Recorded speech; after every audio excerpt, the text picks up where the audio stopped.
अहमदाबाद के सुनसान रेगिस्तानी इलाके में रेत के टीलों के बीच एक पुरानी मिट्टी की झोपड़ी में बाबा रफीकत शाह नाम का 100 साल का फकीर अकेला रहता था। एक रात जब वह गहरी नींद में सो रहा था, दरवाजे पर जोर से दस्तक हुई। चौंक कर उठा और झेरे लब बोला, इस वीरान जगह पर इस वक्त कौन हो सकता है? दरवाजा खोला तो सामने दो जवान और हसीन लड़कियां खड़ी थीं।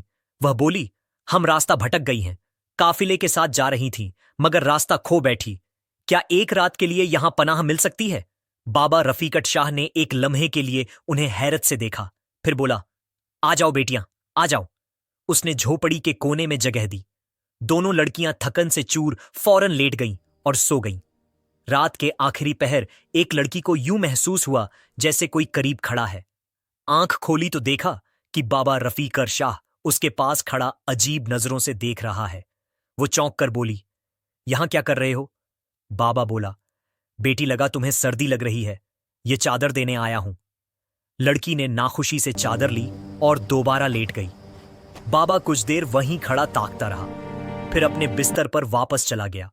सुबह जब लड़कियां जाने लगीं तो बाबा ने रोका, रास्ता लंबा है, तुम दोनों जवान हो, रात का वक्त मुनासिब नहीं, एक दिन और रुक जाओ, कल मैं काफिले का इंतजाम कर दूंगा। लड़कियों ने पहले इनकार किया, मगर जब बाबा ने जिद की तो कुछ सोचकर मान गई। पूरा दिन बाबा उनसे नरमी और मुस्कान से बातें करता रहा, मगर उसकी नजरें कुछ और ही कहानी सुना रही थीं। रात आई, सब सो गए। आखिरी पहर बाबा फिर उठा और एक लड़की के करीब जाकर उसके माथे पर हाथ फेरने लगा।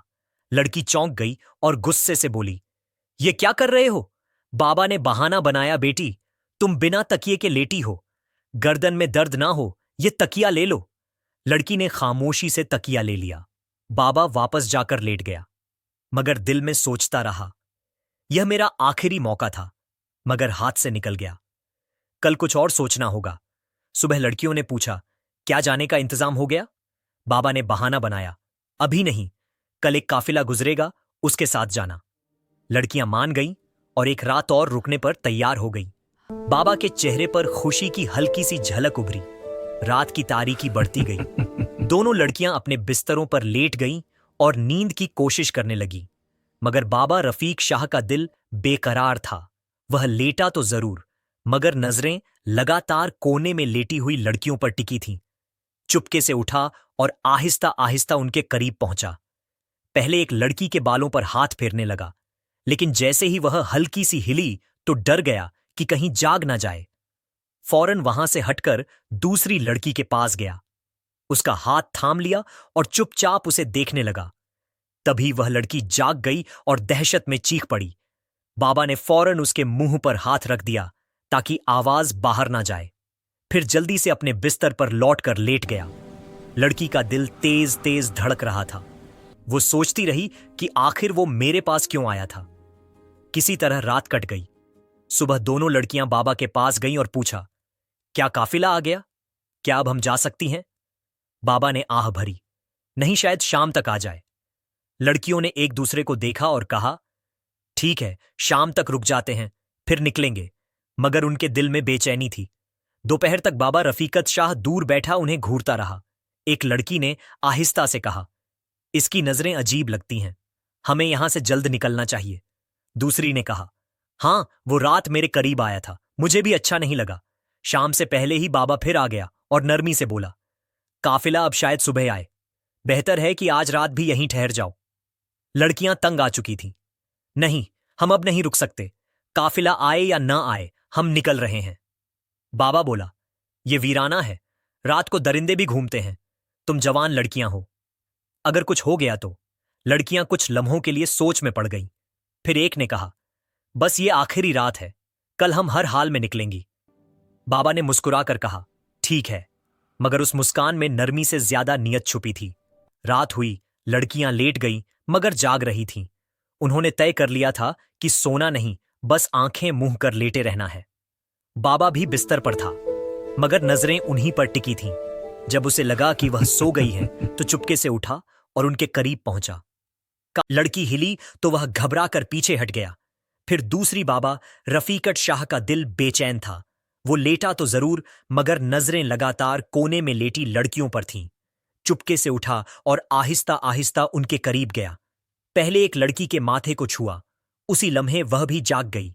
करवट बदल ली, मगर कुछ बोली नहीं। बाबा वापस जाकर लेट गया। उसका दिल तेजी से धड़क रहा था, मगर चेहरे पर कोई शर्मिंदगी की नहीं थी। सुबह दोनों लड़कियां सख्त लहजे में बाबा के पास आईं। क्या अब काफिला आया है या फिर कोई और बहाना है? बाबा चुप रहा, फिर बोला, अभी नहीं आया, शायद शाम तक आ जाए। लड़कियां झुंझुला गईं। हमें पहले ही शक था, तुम हमें किसी और वजह से रोक रहे हो। अब हम नहीं रुकेंगे। वह बाहर निकलने लगी तो बाबा उनके रास्ते में आ खड़ा हुआ। तुम यहां से नहीं जा सकती, रास्ता छोड़ो वरना हम चीखेंगी। बाबा की आवाज अब भी नरम थी, मगर अंदाज बदल चुका था। तुम्हारी आवाज यहां सुनने वाला कोई नहीं है। लड़कियों ने गुस्से से कहा, तुम हमारे बाप की उम्र के हो, कोई तो शर्म करो। बाबा बोला, जो तुम्हें नजर आ रहा है वही सच नहीं। जिसकी तलाश में तुम बसरा जा रही हो सकता है वह यहीं हो। यह सुनकर लड़कियां चौंक गईं। तुम्हें कैसे पता कि हम किसी को ढूंढ रही हैं? बाबा ने कहा, अभी सब कुछ नहीं बता सकता, लेकिन अगर तुम आज की रात यहीं ठहर जाओ तो कल सब पता चल जाएगा और शायद तुम्हें बसरा जाने की भी जरूरत ना पड़े। लड़कियां उलझन में थीं। वह सोचने लगी, ये सब कुछ जानता कैसे है? मगर डर और बेतामादी उनके चेहरों पर साफ थी। धक्का देकर वह झोपड़ी से निकल गई। बाबा पीछे पीछे आया, हांफता हुआ बोला, अगर तुम चली गई तो सब बर्बाद हो जाएगा। काफी दूर जाकर लड़कियां थक गईं और एक जगह बैठ गईं।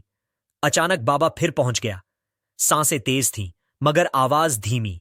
बस एक आखिरी बार कह रहा हूं, अगर तुम आज रात मेरे साथ इस झोपड़ी में रुक गई तो तुम्हें बसरा जाने की जरूरत नहीं पड़ेगी। लड़कियों ने सख्त लहजे में पूछा, सीधी बात क्यों नहीं करते? बाबा ने गहरी सांस ली और कहा, मैं जानता हूं तुम अपने शहर को ढूंढ रही हो। यह सुनकर दोनों साखित हो गई। हां, हम अपने शहर को तलाश कर रही हैं। पर तुम्हें कैसे पता चला?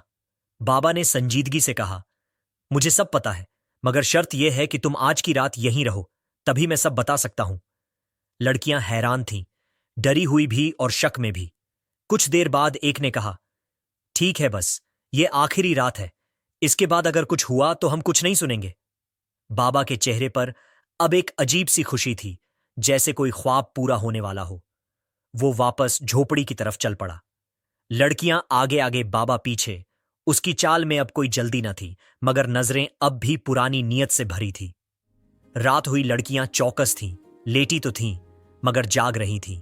बाबा भी बिस्तर पर था, मगर दिल में तूफान ली। जब रात का आखिरी पहर आया, बाबा उठा। पहले एक लड़की के पास गया, उसका हाथ पकड़कर अपने सीने से लगा लिया। लड़की ने फौरन हाथ झटका और गुस्से में मुंह फेर लिया। फिर वह दूसरी लड़की के करीब गया और उसे देखने लगा। कुछ पल बाद बाबा रफीका शाह वापस अपने बिस्तर पर लेट गया।